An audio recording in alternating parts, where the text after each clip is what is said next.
Welcome students, कैसे हैं आप सब। अच्छा जी स्टूडेंट्स, आज हम करेंगे इसकी प्रॉब्लम है चैप्टर नंबर 11 है। चलिए जी स्टार्ट करते हैं। अच्छा जी स्टार्ट करने से पहले जो स्टूडेंट हमारे चैनल पे न्यू हैं वो चैनल को लाइक करें, हमारी वीडियो को लाइक करें, चैनल को सब्सक्राइब करें और ज़्यादा से ज़्यादा शेयर करें क्योंकि ज़्यादा से ज़्यादा स्टूडेंट तक हमारी वीडियो पहुँचे। चलिए जी स्टार्ट करते हैं। बिस्मिल्लाहिर्रहमानिर्रहीम। Problem number 1, stock holder equity on January 1, 1965 on the book of companies A B and C were as follows. Capital stock है जी 8 लाख, उसका 1 लाख, उसका 50,000 और इसकी पार वैल्यू 20 है, इसकी 10 है और इसकी 100 है। अच्छा जी, नीचे जी रिटेन अर्निंग है, ए की 3,50,000, बी की 1,10,000 और इसकी डेफिसिट है 10,000। अच्छा जी, टोटल स्टॉक होल्डर इक्विटी है। इसके बाद student on April 1, 1965 the company A purchase for cash में परचेज किया 75,100 share of company B stock at 16/1/2। इसका मतलब है कि 16.5 16.5 ऑन मई 1, 1965 इट परचेज। अच्छा, ये कब परचेज़ किए जी? आपने डेट को बहुत ध्यान से मेंशन करना, बहुत ही गौर से पढ़ना है दोनों कंपनी। ये है जी अप्रैल 1, ये डेट क्या है जी? अप्रैल 1, 1965 को उसने परचेज किया है। नेक्स्ट, ये on May 1, 1965 it purchase 2,000 shares of company C stock at 22। अच्छा जी, इसकी इन्वेस्टमेंट कास्ट कितनी होगी जी? 7500 मल्टीप्लाई 16.5, ये 1,23,750 और दूसरी की 2,000 शेयर हैं मल्टीप्लाई 22 किया तो ये 44,000 पंजाबी में जिसे। अच्छा जी, नेक्स्ट करते हैं। Retained earning announce at the end of each year and dividend declare at the end of each year payable in January of following year were as follows. अच्छा जी, तीनों कंपनी के नेम दिए, A company, B company and C company. ए इसमें parent company है, बाकी इसकी सब्सिडरी कंपनी है। अच्छा जी, ईयर के लिहाज से उनका डाटा दिया हुआ है। सबसे पहले जी नेट इनकम फ्रॉम ऑन्स ऑपरेशन, मतलब उसके अपने ऑपरेशन के ज़रिए नेट इनकम जो उसने कमाती है।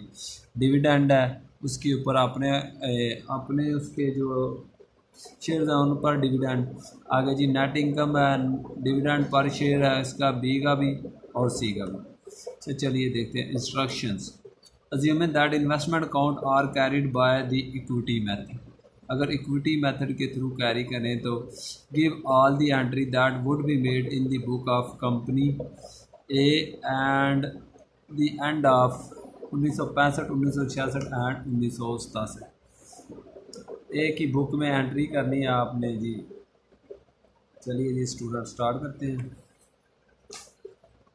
ये है जी प्रॉब्लम 1,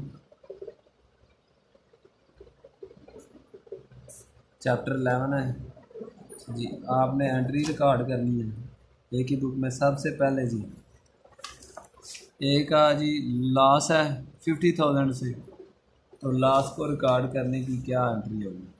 लॉस है तो रिटेन अर्निंग कम होगी, तो रिटेन अर्निंग अकाउंट डेबिट और उसके बदले में क्रेडिट किसको करेंगी? Profit and loss account. Profit and loss account कितने से जी? 50,000 और इसका भी 50,000। जी नेक्स्ट एंट्री क्या होगी जी? डिविडेंड पर शेयर 6 है, टोटल शेयर कितने हैं? 8 लाख, उसकी पार वैल्यू 100 है, तो 100 को 8 लाख पे डिवाइड करेंगे तो हमारे पास 8 लाख डिवाइडेड 100, 8,000 को मल्टीप्लाई करेंगे 6 से, डिविडेंड पर शेयर 80,000। डिविडेंड की क्या एंट्री होगी? रिटेन डिविडेंड आया तो रिटेन अर्निंग में भी कमी, जब डिविडेंड पे करेगी कंपनी रिटेन अर्निंग में कमी आएगी। रिटेन अर्निंग डेबिट और डिविडेंड पेएबल क्रेडिट कितने से जी? 48,000 और इसका भी 48,000। अच्छा जी, नेक्स्ट है जी नेट लॉस। नेट लॉस है उसकी कंपनी में किसकी? बी की। तो उसकी एंट्री क्या होगी? लॉस हुआ है तो रिटेन अर्निंग फिर डेबिट होगी, कम हो रही है। Retain earning account debit, investment in company B.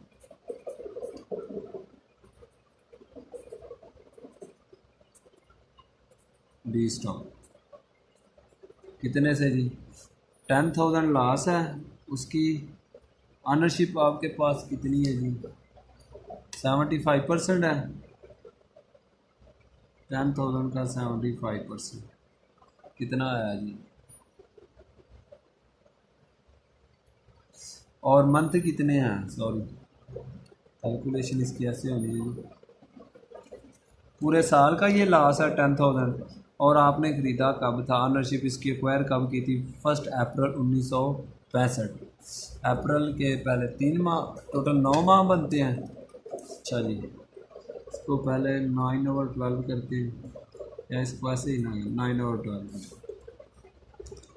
10,000 का 75% लें और इसका अब 9/12 ले लें, क्योंकि 9 माह आपने ये इसे एक्वायर किया तो आपने उस हिसाब से चार्ज देंगे। लॉस भी 56/25 और इसका भी 56/25। अच्छा जी, नेक्स्ट आप देखते हैं।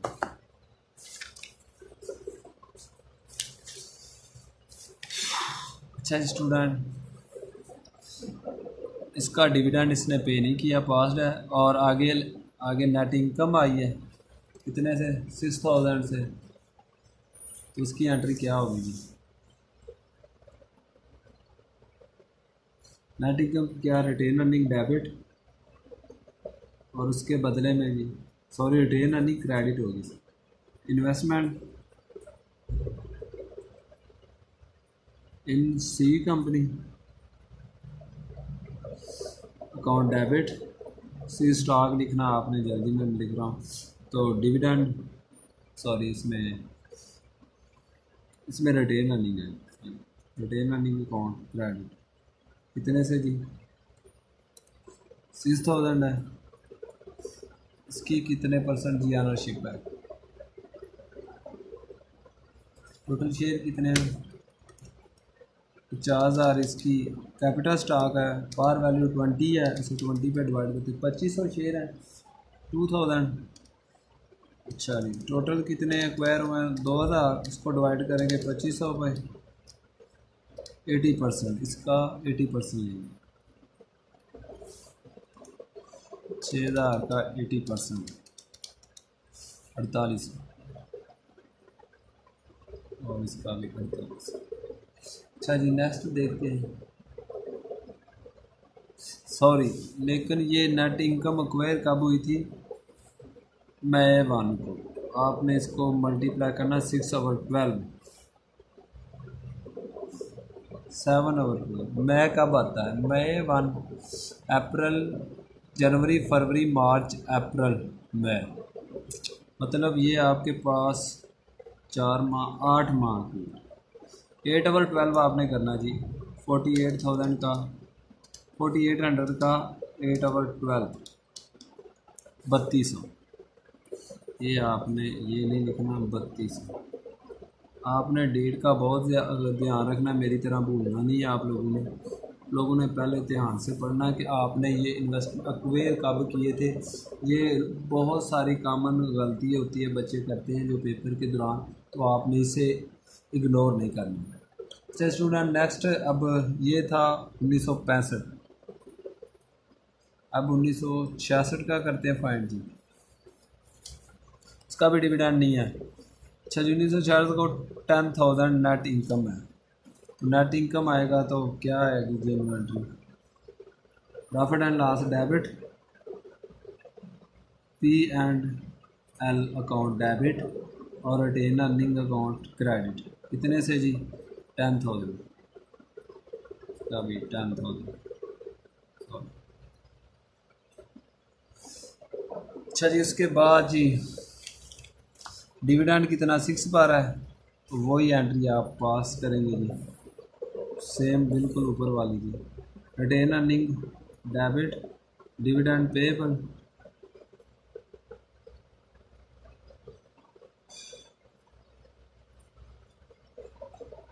कितने से जी? 48,000। इसका भी 48,000, क्योंकि 8,000 शेयर हैं, मल्टीप्लाई 6 करेंगे 48,000। अच्छा जी, नेक्स्ट एंट्री क्या है जी? उसके बाद जी 12,000 है नेट इनकम। नेट इनकम है तो इसका क्या एंट्री होगी जी? इन्वेस्टमेंट इन बी स्टॉक,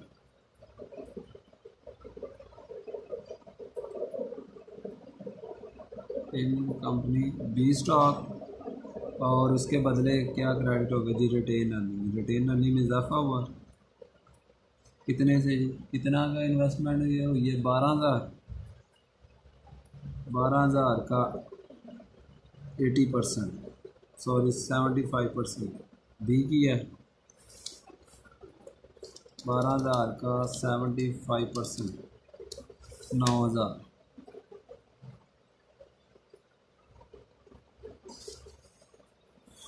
अच्छा जी,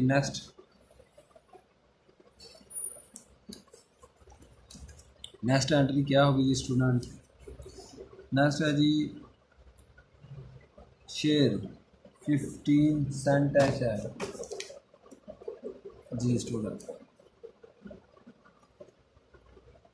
डिविडेंड की एंट्री है। Dividend receive account debit, investment and company receive. क्या है जी? डिविडेंड रिसीव अकाउंट डेबिट और investment in company B stock. कितने से जी? डिविडेंड टोटल कितना है जी? 15%। कितने शेयर रिक्वायर किए थे? 7,500, और उसको मल्टीप्लाई करना 0.15। ये आप जो साइन देख रहे हैं ये सेंट का साइन है, ये ई के ऊपर जो है ये सेंट का साइन है, मतलब 0.15। इसको मल्टीप्लाई करेंगे जी, 7,500 मल्टीप्लाई 0.15, 11,25। कितने से जी? 11,25, और इसका भी 11,25। नेक्स्ट एंट्री है जी सी की बुक में 14,000 नेट इनकम है। नेट इनकम की क्या? इन्वेस्टमेंट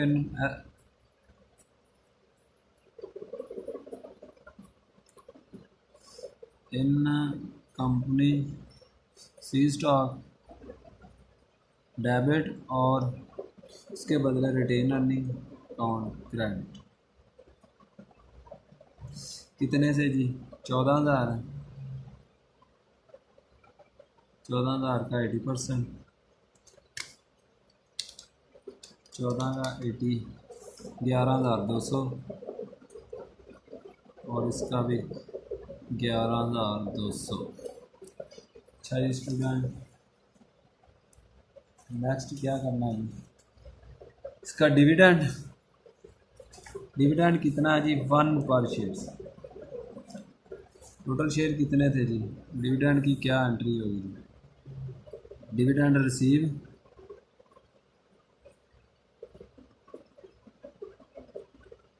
अकाउंट डेबिट और investment in company C stock. कितने शेयर थे? टोटल 2,000, उसको मल्टीप्लाई किया 1 के साथ 2,000, और ये भी 2,000। अच्छा जी, अब देखते हैं 1967 की एंट्री। सबसे पहले जी इसकी बुक में 30,000 नेट इनकम, 32,000 नेट इनकम है, तो उसकी एंट्री क्या होगी? Profit and loss account debit और रिटेन अर्निंग अकाउंट क्रेडिट कितने से जी? 32,000। और इसका भी 32,000। चलिए नेक्स्ट डिविडेंड है 6,000। डिविडेंड की एंट्री क्या होगी जी? रिटेन अर्निंग कम, डिविडेंड हमने पे करना, ऑनर्स कंपनी ने पे करना, रिटेन अर्निंग डेबिट और डिविडेंड पेबल क्रेडिट।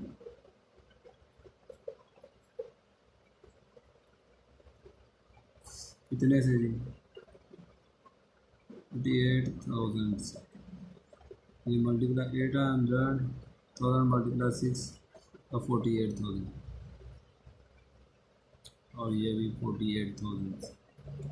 चलिए स्टूडेंट अब नेक्स्ट दूसरी कंपनी का 20,000 नेट इनकम है, इसकी एंट्री होगी जी। 20,000 नेट इनकम है, इसकी एंट्री क्या होगी जी? इन्वेस्टमेंट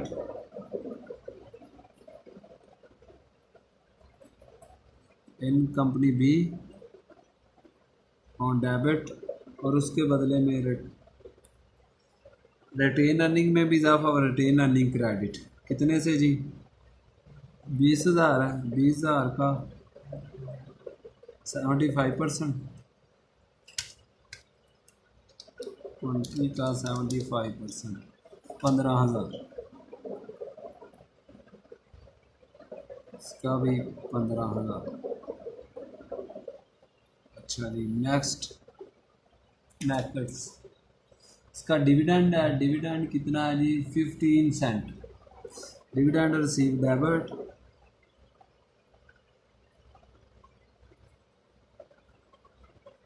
डिविडेंड रिसीव एसेट होता है इसलिए डेबिट करेंगे और उसको बदले में क्या करेंगे जी? रिटेन अर्निंग में भी इजाफा होगा, नहीं इसको करेंगे जी इन्वेस्टमेंट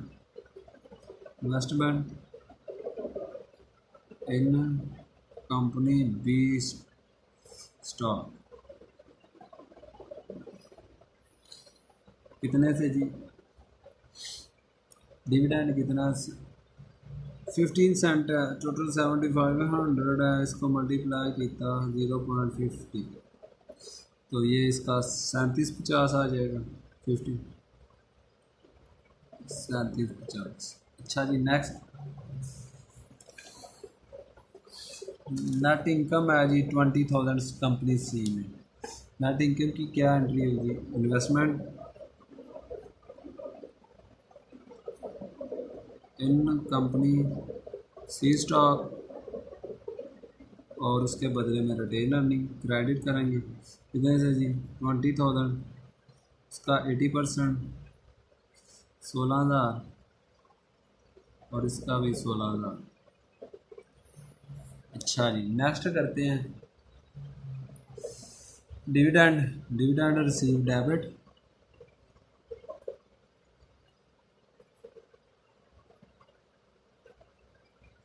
और उसके बदले में जी डिविडेंड रिसीव डेबिट और retained investment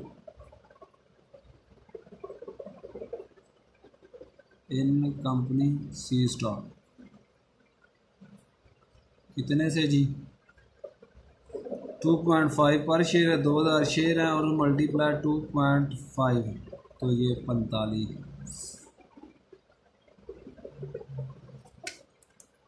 2,000 multiply 2.5 5,000 sorry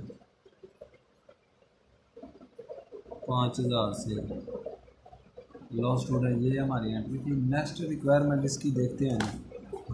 next में कैलकुलेट दी कास्ट और book value excess on the each investment.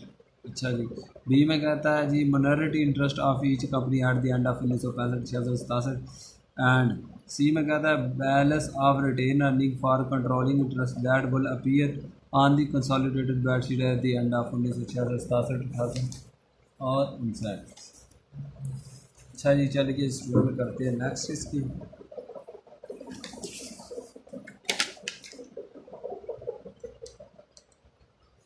अच्छा जी नेक्स्ट देखते हैं।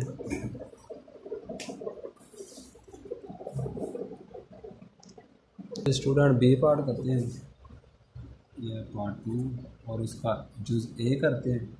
सबसे पहले इसमें स्टूडेंट हम पहले करेंगे जी रिटेन अर्निंग की कैलकुलेशन रिटेन अर्निंग।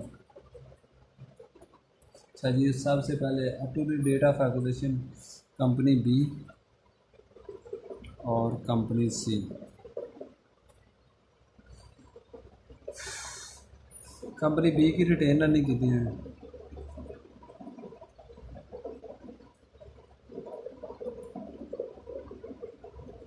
कितनी है जी? 1,10,000 और उसकी 10,000 डेफिसिट है। 1,10,000 और उसकी डेफिसिट है 10,000। अच्छा जी, नेक्स्ट इसमें से लेस करेंगे जी इनकम या लॉस फॉर इनकम। अगर लॉस हुआ है तो लेस करेंगे,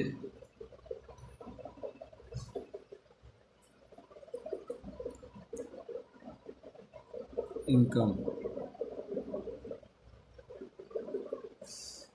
अगर प्रॉफिट हुआ है तो ऐड करेंगे।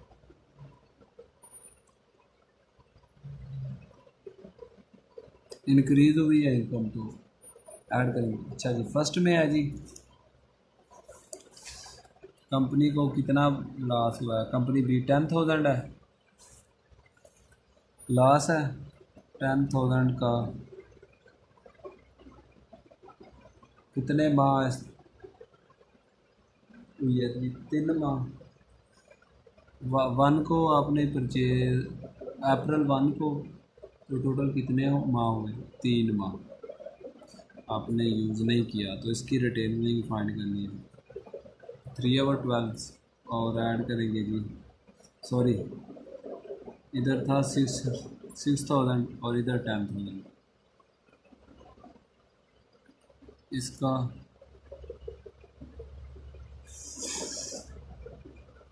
सॉरी इधर 10,000 का 3/12 लेंगे और इधर लेंगे जी 6,000, उसका लेंगे जी 4/12। क्योंकि आपने ये अप्रैल 1 1965 को परचेज़ किया था, उसके पहले 3 माह की रिटेन अर्निंग नहीं काउंट हुई थी, तो वो हम फाइंड करेंगे। और इसका मई 1 को ख़रीदा था, तो उसके पहले 4 माह की रिटेन अर्निंग कैलकुलेशन नहीं, वो भी इसमें करेंगे जी एडजस्टमेंट। अच्छा जी, अगर लॉस हुआ तो लॉस एडजस्ट करेंगे, अगर इनकम नेट इनकम में इजाफा हुआ तो वो ऐड करेंगे। 10,000 का 3/12 करेंगे जी 2,500, वो इससे लेस करेंगे क्योंकि ये लॉस हुआ था। ठीक हो गया जी। और इसमें ऐड करेंगे, ये इनकम है 6,000 का 4/12 2,000, इसमें ऐड करेंगे। अच्छा जी स्टूडेंट, ये 8,000 डेफिसिट है और इसको लेस करेंगे 2,500 करेंगे तो 1,07,500। ठीक है, अब excess of cost of book value find करने में आसानी हो जाएगी।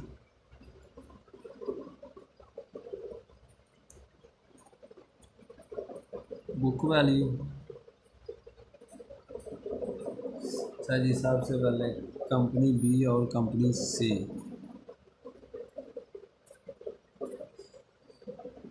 कास्ट ऑफ इन्वेस्टमेंट कितनी है जी? कास्ट ऑफ इन्वेस्टमेंट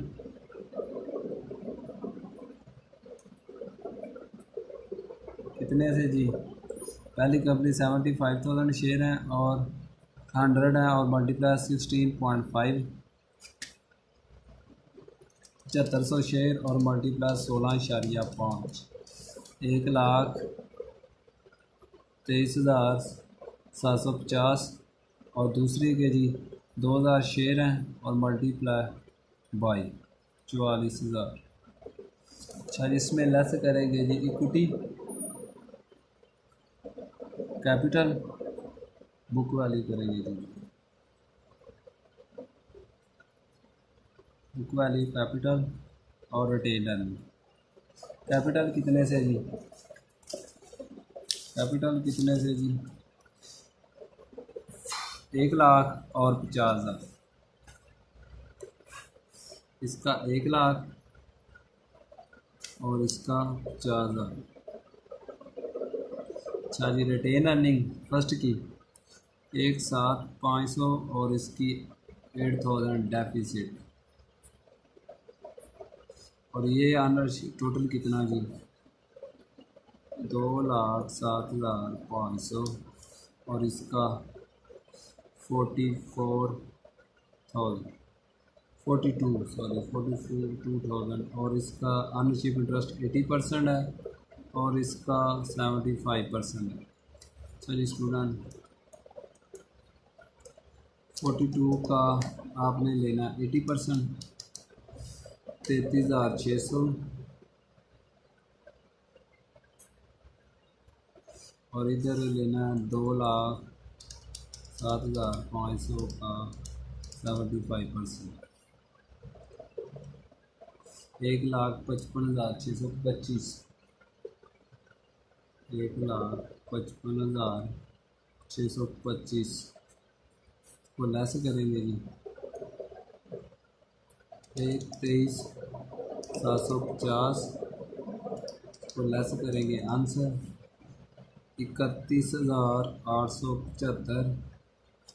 और ये एक्सेस ऑफ बुक आ गया जी, इसका 44,000, इसमें लेस करेंगे 33,600, 10,400 एक्सेस ऑफ कास्ट आ गई,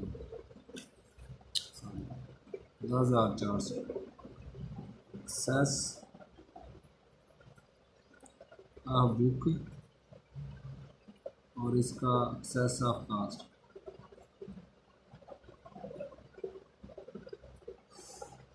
अच्छा जी स्टूडेंट, नेक्स्ट इसमें क्या करना है जी? आपने कैलकुलेशन मिनॉरिटी इंटरेस्ट आपने फाइंड करना है। अच्छा जी, मिनॉरिटी इंटरेस्ट फाइंड करने के लिए बहुत सारा सिंपल है, आप लोग पीछे भी करते हैं।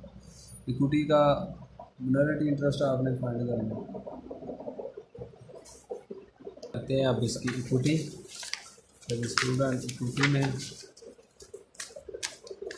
सबसे पहले 1965 की कैलकुलेशन आपने करनी है।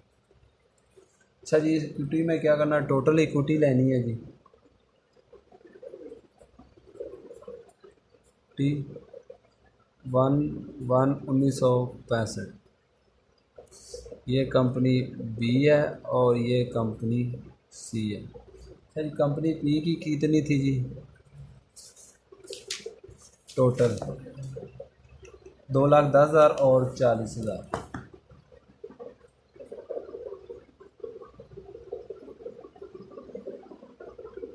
इसमें ऐड कर देना, अगर प्रॉफिट हो तो ऐड करना है, लॉस हो तो लेस करना है। ऐड करना है जी, प्रॉफिट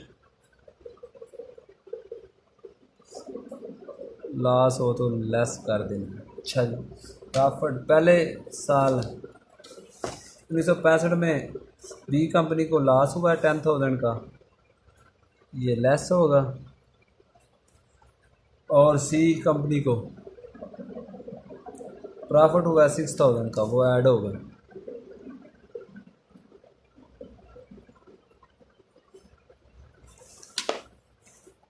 टोटल अमाउंट कितनी आ गई जी? इसका 2,00,000 और इसका 46,000। अच्छा जी, इसका ऑनरशिप इंटरेस्ट कितना था जी? 75%। तो रिमेनिंग कितना था? मिनॉरिटी रेट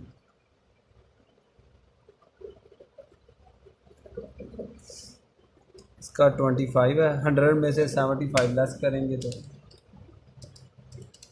25 इंटरेस्ट रेट है, इसका 25% लेंगे, जो अमाउंट आएगी वो हमारी मिनॉरिटी इंटरेस्ट होगा। 2,02,000 का ले लेते हैं जी, 75%, सॉरी 25, 50,000 और इसका 20%,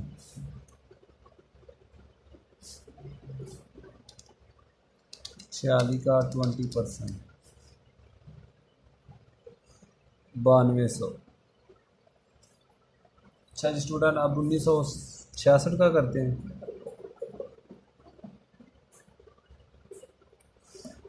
इक्विटी कब 1966 को कितनी थी जी? 1966 कितनी थी जी?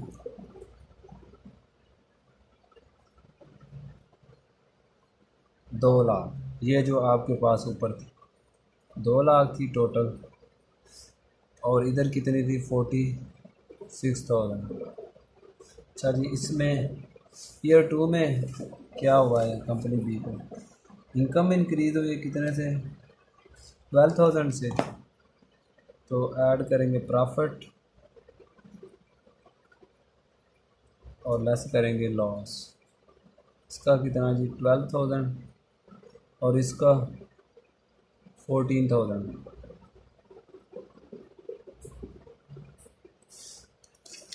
ये 2,12,000 और ये 14 और 40, 60,000। इस पर रेट करेंगे जी मल्टीप्लाई 25% और इस पर 20%। 2,12,000 का 25, 53,000, 53,000 और इसका 60,000 का 20%, 12,000। ये माइनॉरिटी इंटरेस्ट है जी, ये भी हमने माइनॉरिटी इंटरेस्ट फाइंड किया। ठीक है, अब करते हैं जी 1967 का फाइंड। 1967 को कितनी रिटेन अर्निंग थी जी? 2,12,000 और 1967 को सी की कितनी थी? 60,000। इसमें ऐड किया जी 1967। अच्छा जी, ऐड किया प्रॉफिट और लेस किया लॉस। अच्छा, पी को कितना हो रहा है जी? 20,000, इसको भी 20,000, दोनों को 20,000 इनकम इंक्रीज़ हुई है। ये 2,32,000 और ये 20,000 ऐड किया तो 80,000। इसका 20% और इसका 25%।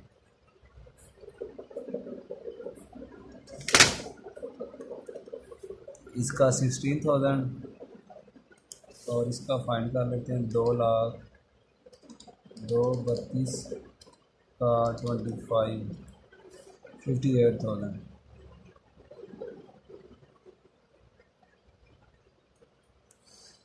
अच्छा जी स्टूडेंट्स, नेक्स्ट क्या पूछ रहा है जी? नेक्स्ट पूछ रहा है जी calculate the balance retained earning for controlling interest that will appear in the consolidated balance sheet at the end of 1965, 66 and 67। अच्छा जी, अब बैलेंस फाइंड करके देना है। चलिए जी स्टार्ट करते हैं।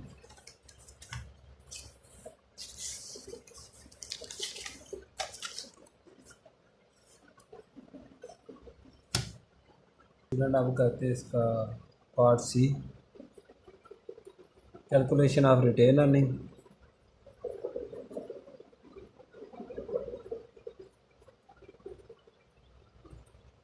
अच्छा जी, रिटेन अर्निंग सबसे पहले 1965 की फाइंड करेंगे। अच्छा जी, रिटेन अर्निंग 1965 को कितनी सी? आर्म्स कंपनी की 3,50,000। ए कंपनी की कितनी थी? 3,50,000। इसमें ऐड करेंगे जी नेट इनकम 1965 में। नेट इनकम किसके पे थी? नेट इनकम सिर्फ इसकी थी सी कंपनी की। सी कंपनी कितनी थी? 6,000। उसका 80% और उसका 8/12 किया था 3,200।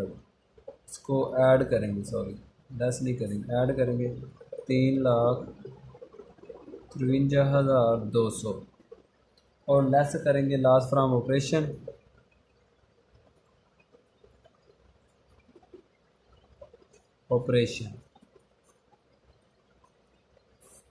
अच्छा जी, लॉस फ्रॉम नेट लॉस कितना है जी, जो पेरेंट कंपनी का है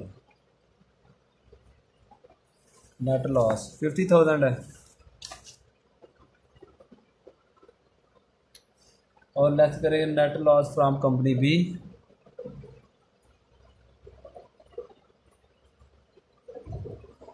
बी कितने से है जी, ये जो आपने एंट्री पास की है नेट लॉस की 56-25। उसके बाद जी लेस करेंगे इसमें डिविडेंड डिक्लेयर, जो डिविडेंड की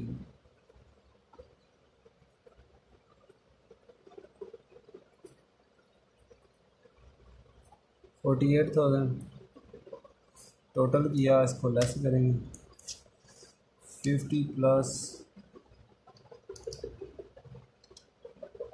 50-25 प्लस 48,000 1,03,625। ये लेस करेंगे इसमें 1,03,625 3,53,200 लेस आंसर सॉरी 2,49,575 2,49,575। अच्छा जी, अब 1966 की का फाइंड करते हैं। रिटेन अर्निंग 1/1/1966 यही होगी 2,50,575 और ऐड करेंगे इनकम, नेट इनकम को ऐड करेंगे जी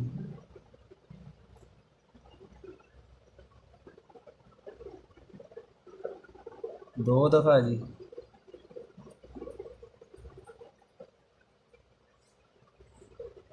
दो है हमारे पास नेट इनकम। अब इसकी अपनी 10,000 है और उसके बाद 9,000 इसकी है और इसकी 11,200 जो हमने एंट्री पास की, ये जी 1966 10,000 9,000 और 11,200। तो हम इसको ऐड करते हैं 10,000, इसमें ऐड करेंगे जी 9,000 बी की और इसमें ऐड करेंगे जी 10,000 सी की। 10,000 करेंगे जी, नहीं 11,200 सी का। चलिए टोटल करते हैं 10,000, इसमें ऐड किया 9,000, इसमें ऐड किया जी 11,200 30,200 टोटल किया। इसमें ऐड किया जी 2,49,575 2,79,775 2,79,775। अच्छा जी, इसमें लेस करेंगे लॉस फ्रॉम ऑपरेशन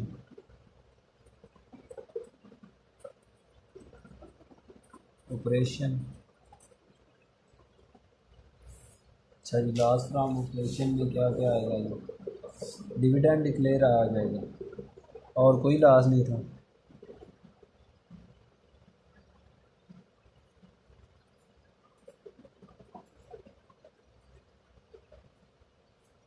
कितने से जी 48,000, इसको लेस करेंगे जी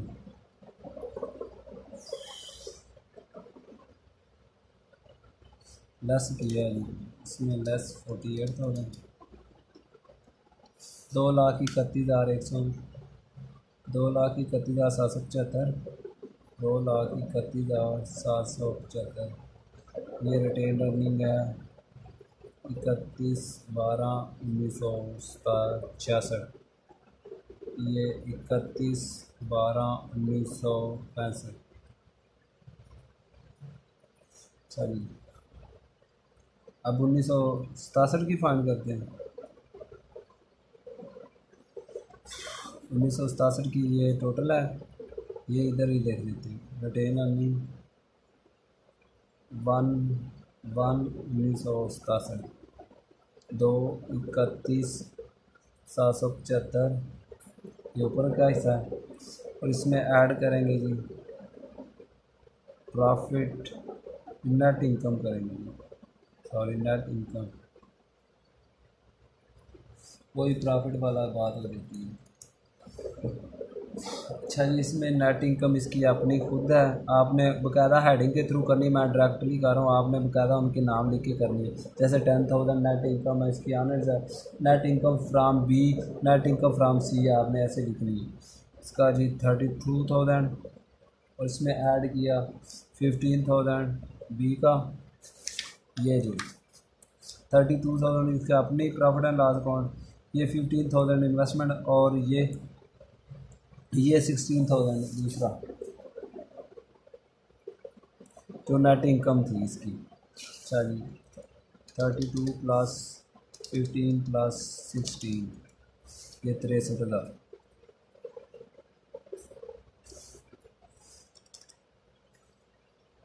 2/31/775,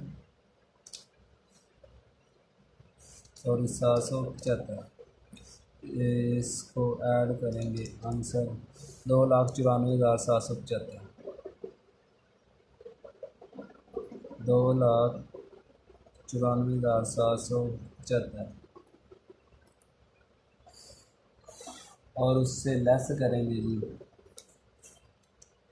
डिविडेंड,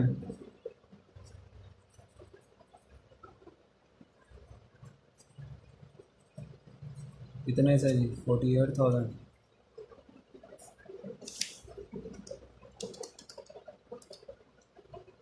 सॉरी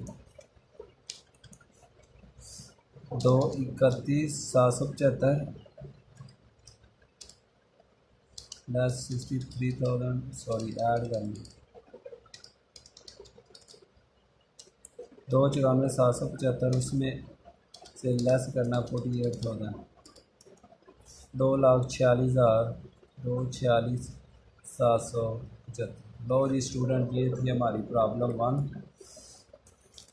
अगर किसी स्टूडेंट को कोई भी पॉइंट नज़र ना आया, सॉरी वीडियो में थोड़ा सा इफेक्ट आ जाता है क्योंकि मैं बुक पे ध्यान होता है तो स्टैंड ऊपर होता है, बाद दफ़ा मुझे नहीं पता चलता तो साइड पे हो जाता है, तो इसलिए मैं साथ साथ बोलता चाहता हूँ, आप रहनुमाई हासिल करें। मैं साथ साथ इसीलिए बोलता रहता हूँ कि आपको पता चल सके, थोड़ा सा पेज हल जाता है, पंखा ज़्यादा होता है या ऐसे मुझे पता नहीं चलता, तो आप काइंडली इसको ध्यान गौर से सुना करें। मैं जो बोल रहा तो वही मैं लिख रहा हूँ। ओके जी, अपना बहुत सारा ख्याल रखना, दुआ में याद रखना। अल्लाह हाफ़िज़।